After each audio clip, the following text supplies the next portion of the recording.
भारत की राजनीति में अपराधीकरण।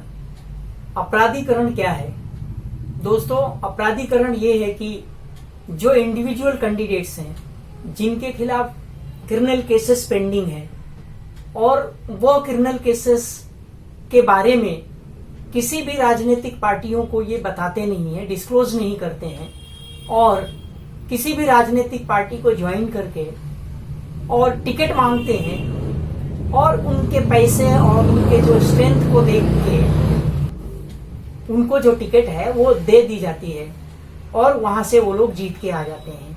इस तरह से जो भारत की राजनीति में अपराधीकरण बढ़ते जा रहा है दोस्तों, इसके मद्देनजर रखते हुए माननीय सुप्रीम कोर्ट ने 25 सितंबर 2018 को जो जजमेंट दिया है उस जजमेंट में डायरेक्शंस दिए गए हैं, जो वो डायरेक्शंस हर इंडिविजुअल कैंडिडेट को और पॉलिटिकल पार्टीज को फॉलो करना है। दोस्तों, इस जजमेंट का नाम है public interest foundation and others versus union of India and others.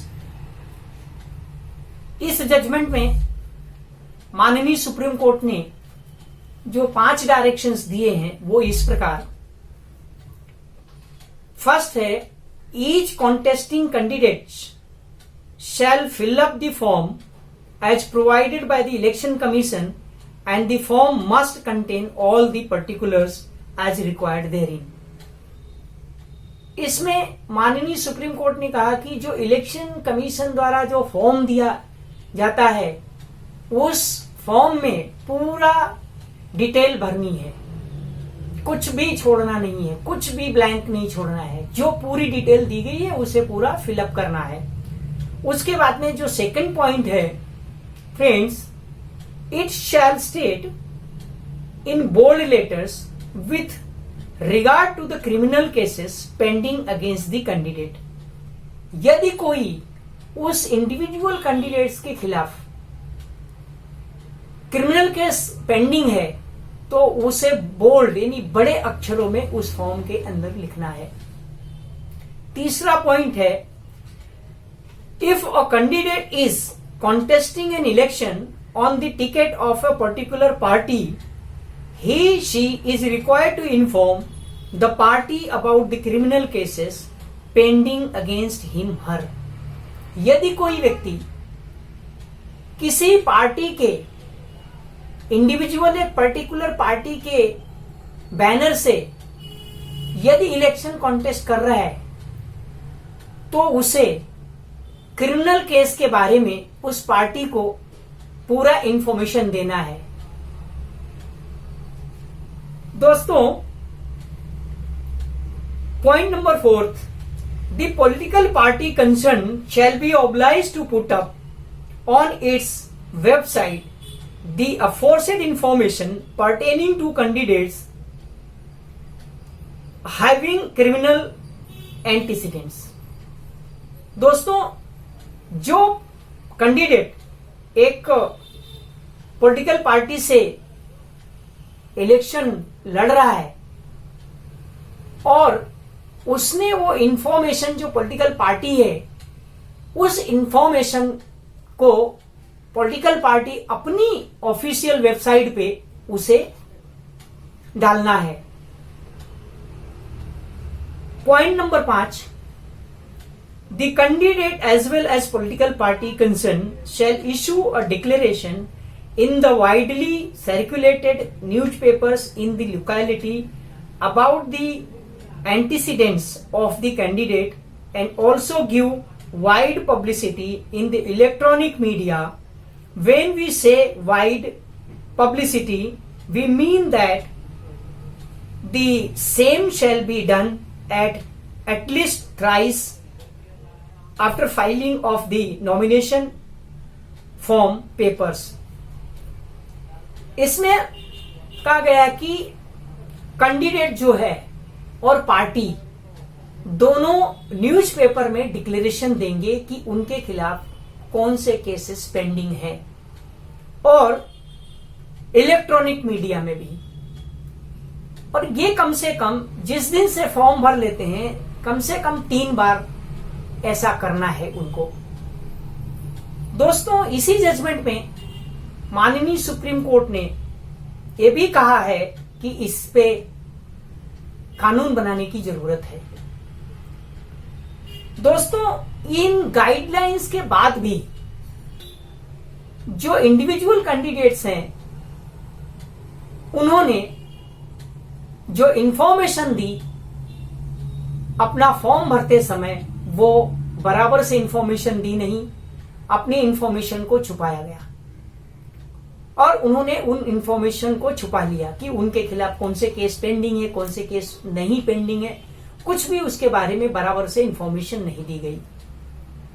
इसके चलते फिर से कंटेम्प्ट पिटीशन फाइल की गई और उसका जो जजमेंट है 13 फरवरी 2020 को आया और ये जजमेंट का नाम है Prabhu Singh Thakur versus Sunil Arora and others. दोस्तों, इस जजमेंट में माननीय सुप्रीम कोर्ट ने पैरा नंबर 3 में लिखा है कि last 4 general elections there has been an alarming increase in the incidence of criminals in politics. In 2004, 24% of the members of parliament had criminal cases pending against them. In 2009, that went up to 30%. In 2014, it went up to 34%, and in 2019, as many as 43% of MPs had criminal cases pending against them. Friends, इसमें हर साल, हर ये 4 साल के अंदर इतना राजनीतिक अपराधीकरण बढ़ा कि ये इसके अंदर जो है ये फिगर बताए गए हैं कि इन एमपीज के खिलाफ केसेस कोर्ट के अंदर पेंडिंग थे। फिर भी इन्होंने इलेक्शन कमीशन को फॉर्म भरते वक्त बताया नहीं और उसने पूरी जानकारी नहीं दी। इसलिए माननीय सुप्रीम कोर्ट ने फिर से डायरेक्शंस दिए हैं और ये डायरेक्शंस जो हैं वो कंपलसरी डायरेक्शंस हैं। दोस्तों, पहला पॉइंट है, it shall be mandatory for political parties at the central and state election level to upload on their website detailed information regarding individuals with pending criminal cases, including the nature of the offences and the relevant particulars such as whether charges have been framed, the concerned court, the case number, etc., who have been selected as a candidates along with the regions for such elections, as also as to why other individuals without criminal antecedents could not be selected as candidates. दोस्तों, इसमें माननीय Supreme Court ने कहा कि जो parties हैं वो criminal case के बारे में जिनको उन्होंने कैंडिडेट सिलेक्ट किया है उनके खिलाफ कौन कौन से केसेस पेंडिंग है, किस तरह के केसेस पेंडिंग है, उनमें चार्जेस फ्रेम हो गए हैं या नहीं हुए हैं, ये सारी डिटेल्स जो है अपनी ऑफिशियल वेबसाइट पे डालेंगे और उनको यह भी रीजन देना है कि इसी कैंडिडेट्स को क्यों सिलेक्ट किया, ऐसे कैंडिडेट को क्यों नहीं सिलेक्ट किया जिसका क्वालिफिकेशंस, उसकी मेरिट्स और उसके काम को देख करके ऐसे कैंडिडेट को क्यों नहीं सिलेक्ट किया गया, वो भी उनको रीजन देना है। दोस्तों, ये पॉइंट नंबर 1 है। और point number 2, the reasons as to selection shall be with reference to the qualifications, achievements and merits of the candidate concern and not mere winnability of the at the polls. Friends, इसमें ये कहा है कि माननीय Supreme Court ने कहा कि उसका क्वालिफिकेशंस, उसके मेरिट्स और अचीवमेंट्स को देख के सिलेक्ट करना है, ना कि उसकी कि वो व्यक्ति उस पोल से जीत सकता है। तो ऐसे व्यक्ति को नहीं कि वो खाली जीत सकता है इसलिए उसको सिलेक्ट किया गया, तो ये वैलिड रीजन नहीं होगा। Point number 3, this information shall also be published in clause A 1 local vernacular newspaper and 1 national newspaper. ये जो इंफॉर्मेशन है एक लोकल वर्निकुलर न्यूज़पेपर में पब्लिश करना है और एक नेशनल पेपर में पूरी इंफॉर्मेशन पब्लिश करनी है। Be on the official social media platform of the political party including Facebook and Twitter. ये जो इंफॉर्मेशन है, जो पॉलिटिकल पार्टी है वो अपनी ऑफिशियल वेबसाइट पे इस इंफॉर्मेशन को पब्लिश करेंगी, इंक्लूडिंग फेसबुक और उनके ट्विटर पे भी। Point number 4, these details shall be published within 48 hours of the selection of the candidate और not less than 2 weeks before the first date for filling of nominations whichever is earlier.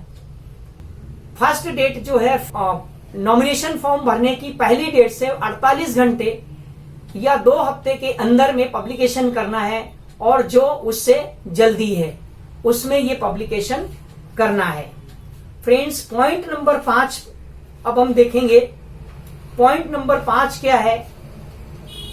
माननीय Supreme Court ने इस point में कहा है कि the political party concern shall then submit a report of compliance with these directions with the election commission within 72 hours of the selection of the said candidate।